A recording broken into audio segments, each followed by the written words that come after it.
आदिकाल की प्रमुख रचनाएं। नंबर 1 दोहा कोश, सरहपा और सरोज वज्र, राहुल भद्र इनका अन्य नाम है। नंबर 2 चर्यापद, इसके लेखक हैं सबरपा। और नंबर 3 डोंभी गीतिका, अक्षर दिकोपदेश, योगचर्या, ये रचनाएं डोंभिपा द्वारा लिखी गई हैं। ये सभी के सभी सिद्ध साहित्य के अंतर्गत आते हैं। अब हम जैन साहित्य पर आते हैं और इसमें जो प्रमुख रचनाएं लिखी गई हैं वह निम्नलिखित हैं। श्रावकाचार, लघु नयचक्र, दर्शन सार, ये रचनाएं देवसेन द्वारा लिखी गई हैं।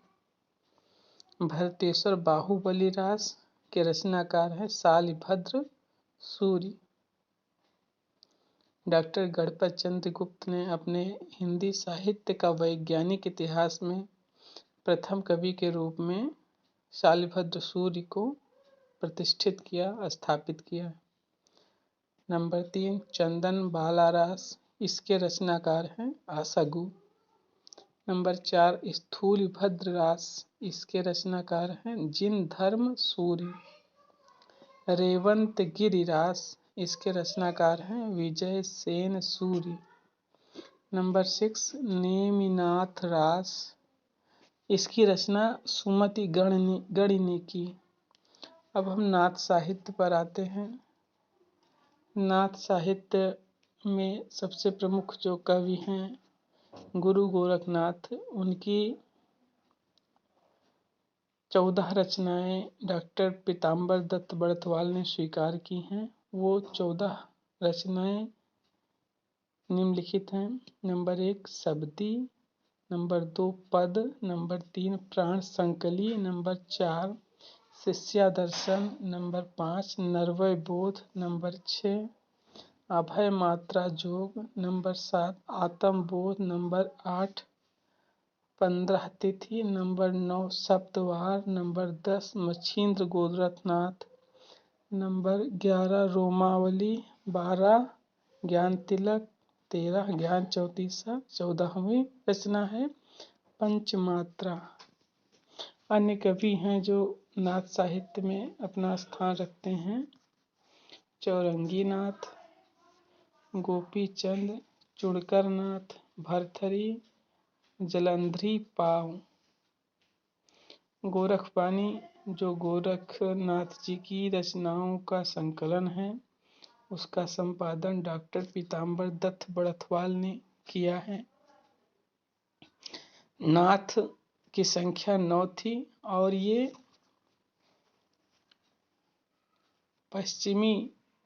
भारत के पश्चिमी हिस्से में अपने मत का प्रचार कर रहे थे और जो सिद्ध थे उनकी संख्या 84 मानी गई है। और इन्होंने अपनी कर्मस्थली, अपने ज्ञान का प्रचार प्रसार पूर्वी साइड में अर्थात बिहार, बंगाल आदि प्रदेशों में कर रहे थे। अब हम आते हैं रासो साहित्य के अंतर्गत लिखी गई प्रमुख रचनाओं के बारे में जानकारी प्राप्त करेंगे। नंबर 1 है विसल देव रासो, जिसके रचनाकार हैं नरपति नाल। और यह प्रथम हिंदी का काव्य है जिसमें नायिका की विरहावस्था को षड ऋतु वर्णन द्वारा प्रस्तुत किया गया। नंबर 2 है हमीर रासो, इसके रचनाकार हैं सारंगधर। नंबर 3 है परमाल रासो, जिसका दूसरा नाम आल्हाखंड भी है। यह लोक गेय काव्य है, अर्थात जनता में गायन के रूप में एक पीढ़ी से दूसरी पीढ़ी में ये प्रसारित होता रहा। और इसके जो रचनाकार माने जाते हैं वो जगनिक माने जाते हैं। नंबर 4 जो प्रमुख रचना है उसका नाम है पृथ्वीराज रासो और जिसके रचनाकार माने जाते हैं चंद वरदाई। ये आचार्य रामचंद्र शुक्ल द्वारा पृथ्वीराज रासो को हिंदी का प्रथम काव्य और चंद बरदाई जी को हिंदी का प्रथम कवि स्वीकार किया गया है, स्थापित किया गया है। अन्य रचनाएं जो लौकिक साहित्य के अंतर्गत आदिकाल में आती हैं उनमें है ढोला, मारूरा, दूहा। ये राजस्थान में काफ़ी प्राचीन समय से प्रचलित काव्य रहा है, जिसमें कुछ चौपाइयाँ कुशल राय वाचक ने भी बाद में जोड़ी थी। नंबर 2 है जयचंद प्रकाश। इसके रचनाकार हैं भट्ट केदार। और अन्य रचना है जिसका नाम है जय मयंक जसचंद्रिका।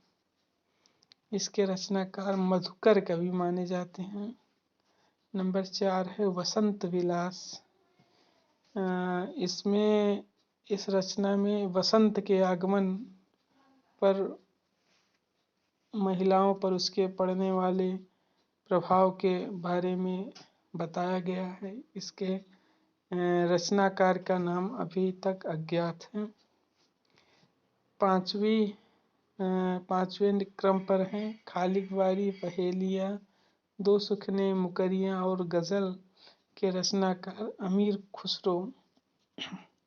चंपू अर्थात गद्य पद मिश्रित काव्य कौन सा है? राउलवेल, जो कि एक शिलांकित कृति है, शिला पर पत्थर पर लिखी गई रचना है, जिसके रचनाकार है रूडा कवि। अन्य रचना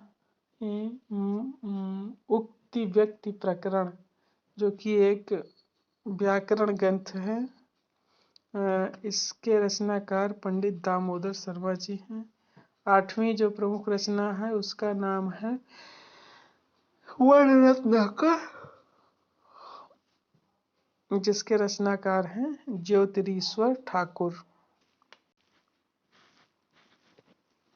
अब हम अपभ्रंश साहित्य के अंतर्गत कुछ जो प्रमुख कवि हुए हैं उनकी रचनाओं के बारे में जानकारी प्राप्त करेंगे। नंबर 1 जो प्रमुख कवि हैं उनका नाम है स्वयंभू, और इनकी जो रचना है उसका नाम है पौमचर्यु, रिट्ठ, रेमिचर्यु एवं स्वयंभू छंद। पौमचर्यु अपूर्ण माना गया है, फिर भी इसमें राम का चरित्र विस्तार से वर्णित किया गया है। दूसरे जो कवि है पुष्पदंत, इनका समय है 10वीं शताब्दी।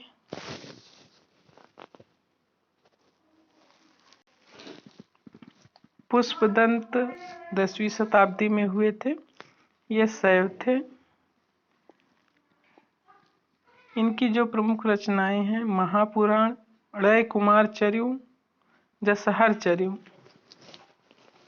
और अन्य रचनाकारों में अपभ्रंश के तीसरे प्रमुख कवि जो हैं धनपाल हैं, और इनका समय 10वीं शताब्दी था। इन्होंने जो रचना लिखी है उसका नाम है भविष्यत कहा। इसमें मनुष्य हृदय की अत्यंत मार्मिक अभिव्यक्ति हुई है। अन्य रचनाकारों में अद्दहमाण अथवा अब्दुल रहमान का नाम आता है, जिन्होंने संदेश राजसक नामक खंड काव्य लिख करके हिंदी काव्य के लिए प्रेरणा का काम किया। संदेश राजसक एक खंड काव्य है जिसमें विक्रमपुर की एक वियोगिन के विरह की कथा का वर्णन किया गया है। अपभ्रंश के अन्य कवियों में जिनदत्त सूर्य का उपदेश रसायन रास भी महत्वपूर्ण है। और अन्य रचनाकारों में जोइंदु नामक कवि द्वारा परमात्म प्रकाश तथा योग सार 2 रचनाएं प्राप्त होती हैं। और राम सिंह ने पाहुड़ दोहा नामक ग्रंथ लिखा था, जिसमें इंद्रिय सुख और अन्य सांसारिक सुखों की निंदा की गई थी। त्याग, आत्मज्ञान और आत्मानुभूति को इस रचना में महत्व प्रदान किया गया था?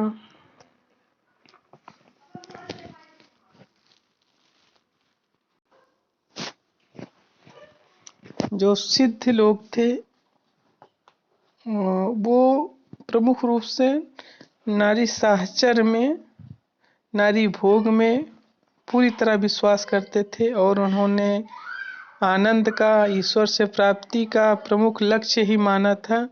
उसको नारी भोग से जो सुख प्राप्त होता उसी के समान उन्होंने ईश्वर प्राप्ति के सुख को समानता उसकी दिखलाई थी। जबकि नाथपंथी जो थे वो नारी भोग के विरोधी थे और नाथों की जो रचनाओं है उसमें जो विषय है उसमें है गुरु जी की महिमा का वर्णन, इंद्रिय निग्रह अर्थात इंद्रियों पर अपने नियंत्रण और प्राण साधना, वैराग्य, मनः साधना, कुंडलिनी जागरण, शून्य समाधि आदि जो है प्रमुख विषय मिलते हैं।